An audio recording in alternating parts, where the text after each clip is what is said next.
இந்த ஒரு nail polish மட்டும் இருந்தா போதுங்க, உங்க வீட்ல இருக்கக்கூடிய எலி வந்து தல தெறிக்க ஓடி போயிரும். அது எப்படின்னு தெரிஞ்சுக்க வீடியோவ ஸ்கிப் பண்ணாம ஃபுல்லா பாருங்க.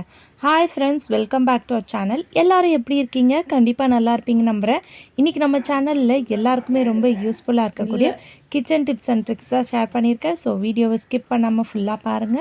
அதுக்கு முன்னாடி நீங்க இப்போ தான் நம்ம சேனலை ஃபர்ஸ்ட் டைம் பார்க்குறீங்கன்னா, இப்போவே சப்ஸ்கிரைப் பண்ணிக்கோங்க. கூட இருக்க பெல் சிம்ல கிளிக் பண்ணிக்கோங்க. இப்போ வாங்க வீடியோக்குள்ளே போகலாம். ஃபர்ஸ்ட் இப்போ என்னென்னு பார்க்கலாம். இந்த மாதிரி சேஃப்டி பின்ஸ் நம்ம யூஸ் பண்ணுவோம். நிறைய பின்னு வச்சுருப்போம். பட் எங்கேயாவது ஃபங்க்ஷன் கிளம்பும்போது பார்த்திங்கன்னா பின்னெல்லாம் எங்கே இருக்குன்னே தெரியாது. அதே மாதிரி அப்படியே ஒரே பாக்ஸில் போட்டு வச்சாலுமே உங்களுக்கு ஒன்றோட ஒன்று இந்த மாதிரி பார்த்திங்கன்னா மாட்டிக்கிட்டு சிக்கிட்டு இருக்கும். அந்த டைமில் நம்ம எடுத்து அவசரமாக யூஸ் பண்ணுறம்போது நம்மளுக்கு வந்து பார்த்திங்கன்னா கொஞ்சம் டென்ஷன் ஆயிரும். அதுக்கு இந்த டிப்பை ட்ரை பண்ணி பாருங்கள்.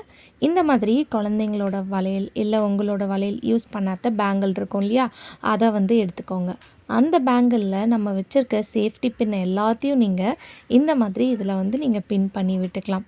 இந்த மாதிரி பின் பண்ணிவிட்டு இதை வந்து நீங்கள் யூஸ் பண்ணுற ட்ரெஸ்ஸிங் டேபிளில் மாட்டி விட்டுட்டிங்கன்னா உங்கள் கண் எதிர்க்கே இருக்கும். ஸோ எடுத்து யூஸ் பண்ணுறதுக்கு உங்களுக்கு ஈஸியாக இருக்கும். திருப்பி நீங்கள் எங்கேயாவது வந்து அதை யூஸ் பண்ணிவிட்டு அந்த சேஃப்டி பின்னை போட்டு வச்சுட்டாலுமே நீங்கள் அதுக்கப்புறமா எடுத்து ஃப்ரீயாக இருக்கிற டைமில் இந்த மாதிரி இந்த பேங்கிளில் வந்து நீங்கள் மாட்டி வச்சுட்டா போதும். உங்களுக்கு எடுத்து யூஸ் பண்ணுறதுக்கு ஈஸியாக இருக்கும். அது மட்டும் இல்லாமல் நீங்கள் எங்கேயாவது ட்ராவல் பண்ணுறீங்க, சேஃப்டி பின் எடுத்துகிட்டு போகணுன்னா இந்த மாதிரி கூட நீங்கள் பேங்கிளில் போட்டு ஒரு பர்ஸ்லேயோ பவுச்லேயோ எதுலையாவது போட்டு எடுத்துகிட்டு போகும்போது உங்களுக்கு ரொம்பவே ஈஸியாக இருக்கும். ஸோ கண்டிப்பாக இந்த டிப்பை ட்ரை பண்ணி பாருங்கள். ஸோ இப்போ பாருங்கள், நான் இங்கே இந்த மாதிரி ஒரு வால் ஹுக்கில் தான் மாட்டி விட்டுறேன். ஸோ இந்த மாதிரி மாட்டி விடும்போது நீங்கள் அப்படியே எடுத்து பின்னை வந்து பார்த்திங்கன்னா யூஸ் பண்ணிக்கலாம். டெய்லி நீங்கள் வந்து ஆஃபீஸ்க்கு போகிறீங்க, சாரீ வெயர் பண்ணுறீங்கன்னா கண்டிப்பாக இந்த டிப் வந்து உங்களுக்கு ரொம்ப யூஸ்ஃபுல்லாக இருக்கும். ட்ரை பண்ணி பாருங்கள். அடுத்த டிப்க்கு நான் இங்கே செயின் தான் எடுத்திருக்கேன். இந்த மாதிரி நம்ம பசங்களுக்கு ஏதாவது செயின் வந்து கோல்டில் இல்லை ஆர்டிஃபிஷியல் செயினு கூட நம்ம ரொம்ப காசு கொடுத்து காஸ்ட்லியாக கொஞ்சம் வாங்கியிருக்கோம் அப்படின்னா வெளியே போட்டுட்டு போகும்போது ஏதாவது இந்த ஊக் வந்து அவுந்து கீழே விழுந்துருச்சு, மிஸ் ஆயிரும்னு சொல்லிட்டு நம்ம பயந்து கோல்டு செயின் வந்து பசங்களுக்கு போட மாட்டோம். இது பசங்களுக்கு மட்டும் இல்லாமல் நம்ம கூட இந்த டிப்பை வந்து ஃபாலோ பண்ணிக்கலாம். அந்த டைமில் இந்த டிப் ரொம்ப யூஸ்ஃபுல்லாக இருக்கும். அதுக்கு இங்கே நான் செல்லோ டேப் தான் கட் பண்ணி எடுத்திருக்கேன். இப்போ இந்த செல்லோ டேப்பை வந்து நம்ம அந்த ஊக்கு இருக்கு இல்லையா, அதை சுற்றி இந்த மாதிரி ஃபுல்லாக வந்து ஒட்டி விட்டுக்கோங்க. இந்த மாதிரி ஒட்டி விடும்போது உங்களுக்கு அது எங்கேயுமே வந்து பார்த்திங்கன்னா மிஸ் ஆகாது, அவராது, கலண்டாலும் வந்து பார்த்திங்கன்னா கீழே விழாது. ரொம்பவே வந்து பார்த்திங்கன்னா சேஃபாக இருக்கும். நான் கொஞ்சம் பெருசாக வந்து கட் பண்ணிட்டேன். நீங்கள் இன்னும் கொஞ்சம் குட்டியாக கட் பண்ணிங்கன்னா உங்களுக்கு தெரியவே தெரியாது. கண்டிப்பாக இந்த டிப் யூஸ்ஃபுல்லாக இருக்கும். ட்ரை பண்ணி பாருங்கள். அடுத்த டிப் என்னென்னு பார்க்கலாம். அதுக்கு வந்து நம்ம இந்த மாதிரி கோல்டில் ஏதாவது ஜுவல்லரிஸ் வந்து எடுத்துகிட்டு போகிறோம். இப்போ நம்ம ஏதாவது வெட்டிங் ஃபங்க்ஷனுக்கு போகிறோன்னா ஹேண்ட்பேக்கில் வந்து ஒரு பர்ஸில் போட்டு அப்படியே எடுத்துகிட்டு போவோம் இல்லையா. ஸோ அது நம்ம ட்ராவல் பண்ணும்போது பஸ்ஸில் ட்ரெயினில் கூட மிஸ் ஆக சான்ஸ் இருக்குது. ஸோ அந்த டைமில் இந்த மாதிரி டிப்பை வந்து ட்ரை பண்ணி பாருங்கள். அதுக்கு வந்து ஒரு டவல் தான் எடுத்திருக்கேன். இப்போ இந்த டவலில் நீங்கள் யூஸ் பண்ணுற ஜுவல்லரி ஐட்டம்ஸ் கோல்டாக இருந்தாலும் சரி இல்லை ஆர்டிஃபிஷியல் ஜுவல்லரியாக இருந்தாலும் நீங்கள் இந்த மெத்தடில் ஸ்டோர் பண்ணி வச்சுக்கலாம். இப்போ இந்த செயினை வந்து இந்த டவலோடு சேர்த்து நீங்கள் பின் பண்ணிக்கோங்க. இந்த மாதிரி பின் பண்ணும்போது அது வந்து எங்கேயுமே வந்து பார்த்திங்கன்னா நகராமல் ஒரே இடத்துல இருக்கும்.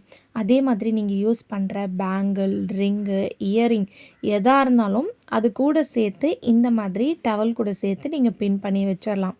ஸோ இந்த மாதிரி பின் பண்ணதுக்கப்புறம் இதை வந்து நான் ஃபோல்ட் பண்ணுறேன் பாருங்கள், அதே மாதிரி ஃபோல்ட் பண்ணுங்கள். இப்போ வந்து இந்த செயின் மேலே ஒரு ஃபோல்டு பண்ணிட்டோம். அதுக்கப்புறம் நெக்ஸ்ட் ஃபோல்ட் பேங்கிளில். ஸோ இந்த மாதிரி பண்ணும்போது ஒன்றோட ஒன்று வந்து பார்த்திங்கன்னா இடிக்காது, உரசாது. உங்களுக்கு பயமே இல்லாமல் நீங்கள் இந்த மாதிரி வந்து ஃபோல்ட் பண்ணி எடுத்துகிட்டு போகலாம். ஸோ கண்டிப்பாக வந்து பார்த்திங்கன்னா யாருமே டவல்குள்ளே வந்து கோல்டு ஜுவல்லரி வச்சுருப்போம்னு சொல்லிட்டு நினைக்க மாட்டாங்க. உங்களுக்கு கண்டிப்பாக வந்து பார்த்திங்கன்னா சேஃபாக இருக்கும். ட்ரை பண்ணி பாருங்கள். அடுத்த டிப்க்கு நான் இங்கே நெயில் பாலிஷ் தான் எடுத்திருக்கேன். இந்த நெயில் பாலிஷ் இருந்தால் போதுங்க, உங்கள் வீட்டில் அட்டகாசம் பண்ணிகிட்டு இருக்க எலி வந்து தலை தெறிக்க ஓட விட்டுடலாம். அதுக்கு வந்து இங்கே ஒரு பவுல் எடுத்துக்கோங்க. நம்ம யூஸ் பண்ணாத பழைய பவுல் இருந்துச்சுன்னா பார்த்து எடுத்துக்கோங்க.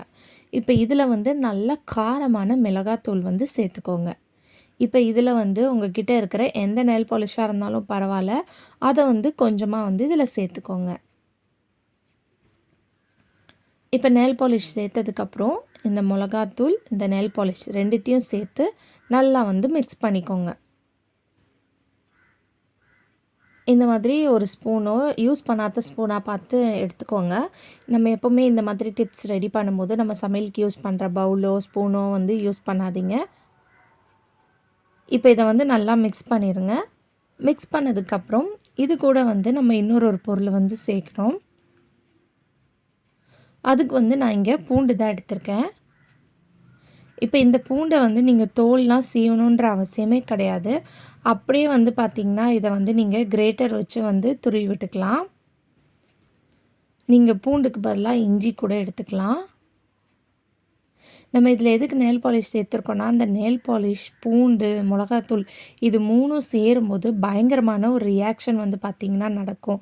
ஸோ இதை வந்து எலி சாப்பிடும்போது அது வயிறில் போய் பயங்கரமான ஒரு அப்செட் ஆகி அதோடு உங்கள் வீட்டு பக்கமே வராது. தலை தெறிக்க உங்கள் வீட்டை விட்டு ஓடி போயிடும். இப்போ நம்ம பூண்டு சீவின உடனே நம்மளுக்கு உள்ளே இருக்கிறதெல்லாம் வந்துருச்சு. அந்த தோல் மட்டும் வந்து பார்த்திங்கன்னா தனியாக வந்துடும். அதை வந்து நீங்கள் தூக்கி போட்டுடலாம். இப்போ இது 3த்தையும் வந்து நல்லா மிக்ஸ் பண்ணி எடுத்துக்கோங்க. இப்போ இது 3த்தையும் மிக்ஸ் பண்ணதுக்கப்புறம் இது ஒரு பக்கம் இருக்கட்டும். இன்னொரு பிளேட்டில் வந்து கொஞ்சமாக வந்து கோதுமை மாவு, மைதா மாவு, கடலை மாவு இதில் எது வேணாலும் எடுத்துக்கலாம். இதை வந்து லைட்டாக வந்து தண்ணி தெளிச்சுக்கோங்க. தெளித்து நம்ம சப்பாத்தி மாவு நார்மலாக எப்போவுமே வந்து எப்படி பிசைவோமோ அதே மாதிரி வந்து இதை நீங்கள் பிசைஞ்சு எடுத்துக்கோங்க.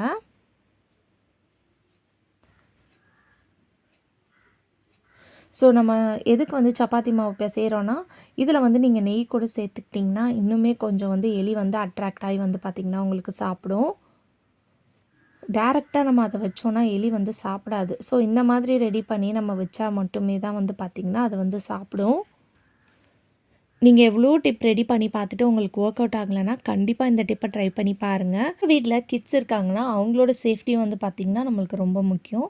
ஸோ அதை வந்து கொஞ்சம் மைண்டில் வச்சுட்டு கேர்ஃபுல்லாக பண்ணுங்கள். இந்த டிப்பை எப்போவுமே வந்து நைட் டைமில் ரெடி பண்ணுங்கள். நம்ம நைட் டைமில் இந்த டிப்பை ரெடி பண்ணி வைக்கும் போது உங்கள் கிச்சன் வந்து பார்த்திங்கன்னா க்ளீனாக இருக்கணும். எந்த ஒரு பாத்திரமோ சிங்கில் அந்த மாதிரிலாம் எதுவும் இருக்கக்கூடாது. அது சாப்பிட்றதுக்கும் வேறு எதுவுமே வந்து பார்த்திங்கன்னா கிடைக்காத மாதிரி பார்த்துக்கோங்க. அப்போ தான் வந்து அந்த எலி வந்து இதை வந்து சாப்பிடும். இதை வந்து பார்த்திங்கன்னா நல்லா சப்பாத்தி மாவு மாதிரி திரட்டினதுக்கப்புறம் நல்லா இந்த மாதிரி மாவை ஸ்ப்ரெட் பண்ணிக்கோங்க. ஸ்ப்ரெட் பண்ணிவிட்டு உள்ளே வந்து நம்ம ரெடி பண்ணி வச்சுருக்க அந்த மிக்சரை வந்து வச்சுருங்க. ஸோ ஒரு வந்து நம்மளுக்கு பார்க்குறதுக்கு ஒரு ஸ்டஃப் வச்ச மாதிரி இருக்கும். நம்ம சப்பாத்தி மாவில் பிசைஞ்சிருக்கனால அந்த வாசனைக்கு அது அட்ராக்ட் ஆகி வந்து பார்த்திங்கன்னா சாப்பிட்டுரும். சாப்பிட்டதுக்கப்புறம் இதுக்குள்ளே நம்ம ரெடி பண்ணி வச்சுருக்க அந்த மிக்சர் வந்து அதோட வயிற்றில் போய் பயங்கரமான ஒரு கோளாறு செஞ்சு அதோடு உங்கள் வீட்டு பக்கம் வராத மாதிரி எலி வந்து தலை தெறிக்க ஓடி போயிடும். ஸோ கண்டிப்பாக இந்த டிப் ரொம்ப யூஸ்ஃபுல்லாக இருக்கும். ட்ரை பண்ணி பாருங்கள். மெயினாக க்ராசரி ஐட்டம்ஸ் வச்சுருக்க இடத்துல, கார்டன் வச்சுருக்கீங்கன்னா அந்த இடத்துல கூட நீங்கள் இந்த மாதிரி ரெடி பண்ணி வைக்கலாம். ட்ரை பண்ணி பாருங்கள்.